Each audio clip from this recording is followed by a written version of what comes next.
Bismillahirrahmanirrahim. Bismillahirrahmanirrahim. Kurang semangat. Bismillahirrahmanirrahim. Bismillahirrahmanirrahim. Khalifatu Khalifatu fil ahli. Allahumma inni a'udzubika Inni a'udzubika min wa'sa'is safar wa ka'abatil manzar bil mali wal ahli. Bismillahi tawakkaltu Allah. Bismillah tawakkaltu La Allah. haula wala quwata illa billah. La haula wala quwwata billah. Bapak Ibu apa kabar? Baik. Sehat? Alhamdulillah ya Allah. Masih semangat? Masih. Takbir. Allahu Akbar. Boleh saya tahu berapa orang yang mau umroh nanti? Saya mau lihat siapa yang masih semangat untuk umroh. Coba angkat tangan. Oh, Pak Ustaz. 1, 2, oh. Ya. Oh, nggak banyak ya? Yang umroh masih ada tenaga nggak sih? Masih kuat nggak? Masih nggak? Masih. Insya Allah. Barakallahu fiik. Insya Allah nanti kita akan umroh ya setelah Jumat, setelah makan siang. Jadi semua peralatan-peralatan ini tinggal di kamar, kemudian kita langsung setelah makan langsung pergi ke Haram untuk mengerjakan. Bapak Ibu, kita akan berziarah. Sekarang kita keluar di jalan yang bernama Ajiat. Di sebelah kanan jalan Ajiat ini, di bagian sisi kanan dari Zamzam Tower, ini sisi kiri ya.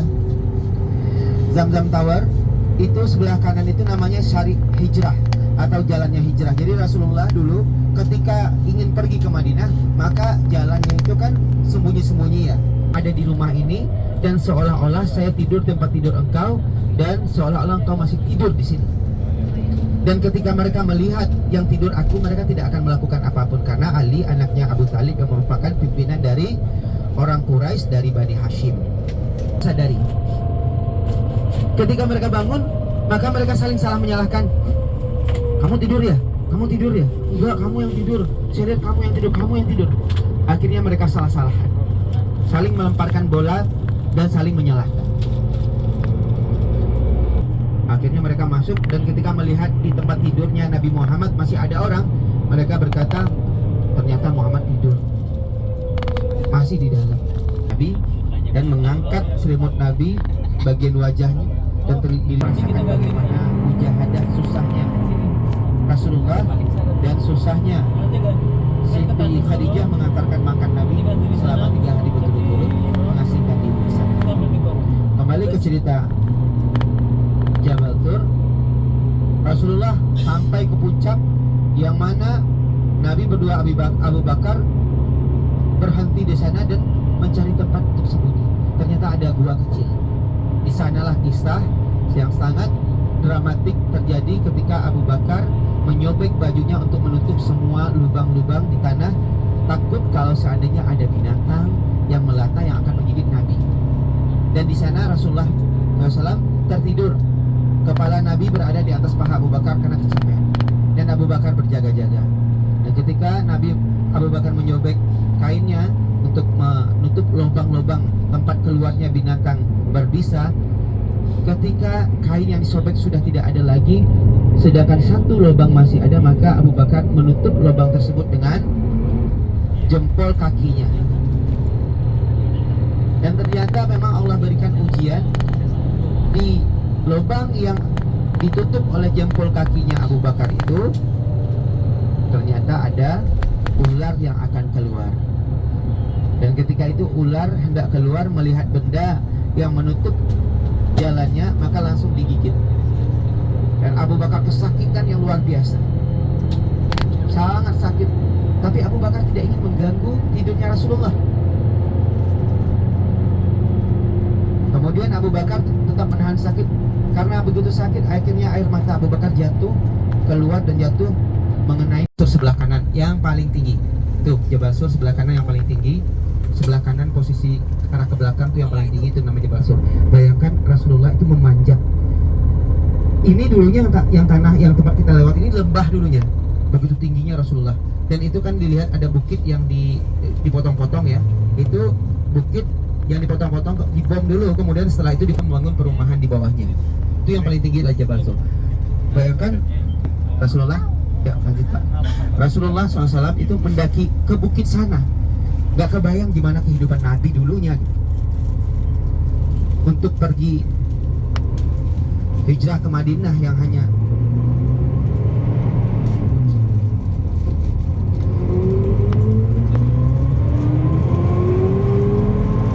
untuk pergi ke Madinah yang sekarang jaraknya 420 kilo, mungkin di zaman Nabi lebih daripada 1000 kilo karena jalannya tidak lurus seperti sekarang.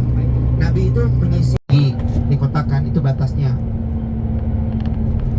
Allah, Arafah. Ini yang kita lewati sekarang nih keluar dari Arafah ya. Nanti kita masuk lagi.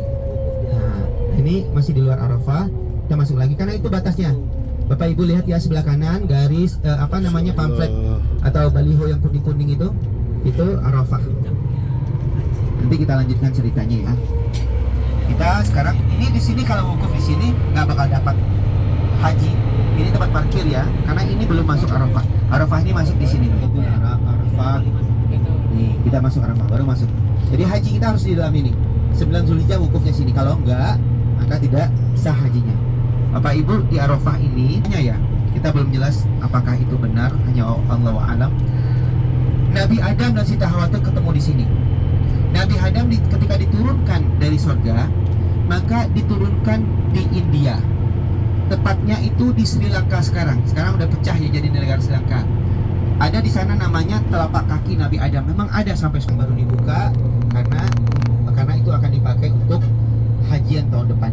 Disinilah jutaan orang mengharapkan hajinya diterima oleh Allah. Ini namanya Arafah. Dan di depan kita ini ada, kemarin saya di Maktab 444 ini nggak lewat gitu ya. Ya, kok nggak lewatnya? VIP nggak lewatnya?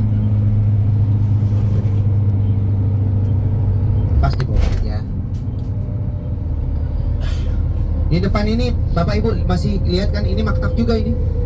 Nah, depan tenda-tendanya kayak gini nih. Kalau VIP tendanya ketutup semua dan AC-nya besar. Tapi kalau reguler pakai ini kipas angin, blower atau exhaust. Siapa yang berniat haji tahun depan? Ada yang niat gak? Ada yang niat gak? Ada. Kita harus niat dulu. Mau tua, mau sakit, mau gak ada duit, mau kelihatan gak memungkinkan, kita tetap harus berhusnuzon dan bersangka baik. Dalam hadis qudsi, ana inda dzinni abdini. Saya itu bersama sangkaan hamba saya. Kalau hamba saya bersangka baik, bisa hajian, maka Allah akan memberikan sangkaannya. Gak bisa masuk ya? Terus pakai di sini. Oke. Alhamdulillah kita bisa, masih belum panas ya, belum terik. Jadi kita ingat, kita di sini parkirnya, kemudian kita di Masya Allah, tabarakallah. tuh Arafahnya tuh sebelah kanan. Kita turun ya, Bapak Ibu ya. Ya, Tat. Alhamdulillah. Nggak usah naik ke bukit ya. Ada yang mau naik ke atas? Ada yang mau doa jodoh di atas nggak? Kok ada yang ketawanya keras sih? Ada yang sentimen deh kayaknya. Ada yang mau cari jodoh di atas nggak? Ada yang nitip Pak? Nitip doa. Ya Allah.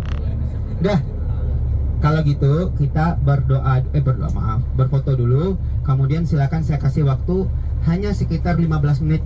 Nyampe di atas boleh mungkin foto-foto, habis itu saya tunggu di bawah. Karena kita mengejar waktu Jumat. Itu lebih penting dan lebih afdol dari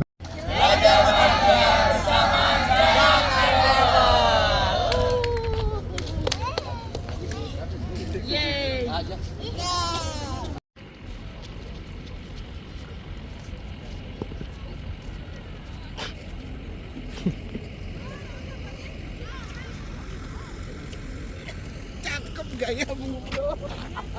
Profesional sekali. Aduh. Nggak ada lagi. Ini sudah masuk ke Mina. Sekarang kita sudah berada di dalam daerah kawasan Mina. Kiri kanan ini merupakan tenda-tenda yang digunakan oleh jemaah haji reguler seluruh negara di Indonesia. Kemudian nanti berhenti dikit ya Bang ya. Ya. Saya akan menunjukkan di mana tempat. Bapak Ibu sebentar ya. Jangan ngomong dulu. Saya akan menunjukkan di mana tempat Nabi Ibrahim menyembelih Nabi Ismail. Ketika itu membawa Nabi Ismail dari depan Ka'bah itu rumahnya menuju tempat disembelihnya Nabi Ismail. Ini masih ada tempatnya sekarang, dan di tempat itu dibikin sebuah kubah seperti musala untuk mengenang kisah daripada Nabi Ibrahim. Ini Mina starts here. Berarti Mina yang lama, yang awal itu berawal di sini. Tadi itu belum Mina.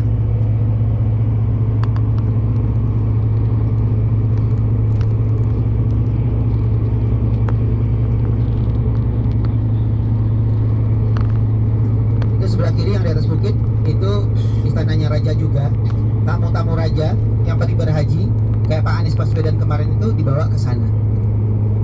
Jadi di Minanya itu mabitnya itu nggak di tenda biasa, tapi di tamu raja, di VIP tamu raja.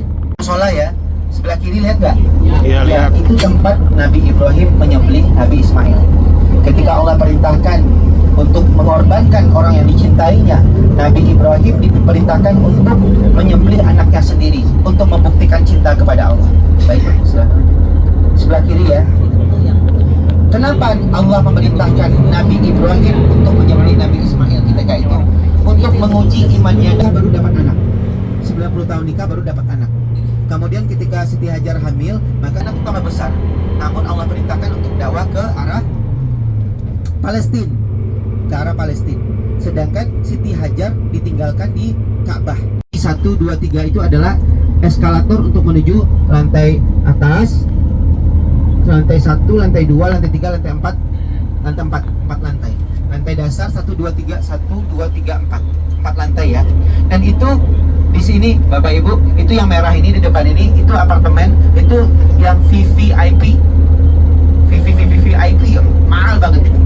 Itu nggak ada, jemaah Indonesia nggak ada di sana. Jemaah Indonesia itu paling mentok di maktab 111 di bawahnya. Di bawahnya. Saya pernah 2019 di sana, 2019. Tapi kemarin tuh maktabnya 444, yaitu gabungan dari maktab 114 dan 115. Jadi 111, 112, 113 dan 114 berubah menjadi 444. Nanti kita akan lihat. Di sanalah tempat melontar jamarat 1, 2, 3, Ula, Wusta dan Aqabah. Kenapa Nabi Ibrahim melontar? Kenapa ada ibadah? Karena di sanalah setan yang menggoda Nabi Ibrahim. Awalnya Nabi Ibrahim digoda supaya tidak menyembelih anaknya. Gak ada Tuhan yang benar-benar, itu Tuhan yang gila. Masa anak harus disembelih. Nabi Ibrahim melempar batu setan tersebut. Kemudian digoda lagi Siti Hajar, suami kamu itu gila, masa anak dibunuh? Maka dilontar lagi. Kemudian si Ismail digoda setan, maka dilempar lagi.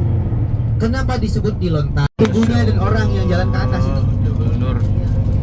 Sekarang udah bagus. Dulu saya awal-awal ini pelan-pelan di sini, dikit Kak. Nah, awal-awal dulu masih terjal Pak. Sekarang jalannya diperbaiki, bagus. Walaupun setinggi itu Bapak Ibu, di atas itu masih ada es krim, masih ada kopi, ada Coca-Cola. Ada orang Pakistan yang bawa kulkas ke sana. Iya Allah, benar satu orang. Gendong Bu. Orang Pakistan itu kuat-kuat. Masya Allah, ramai sekali.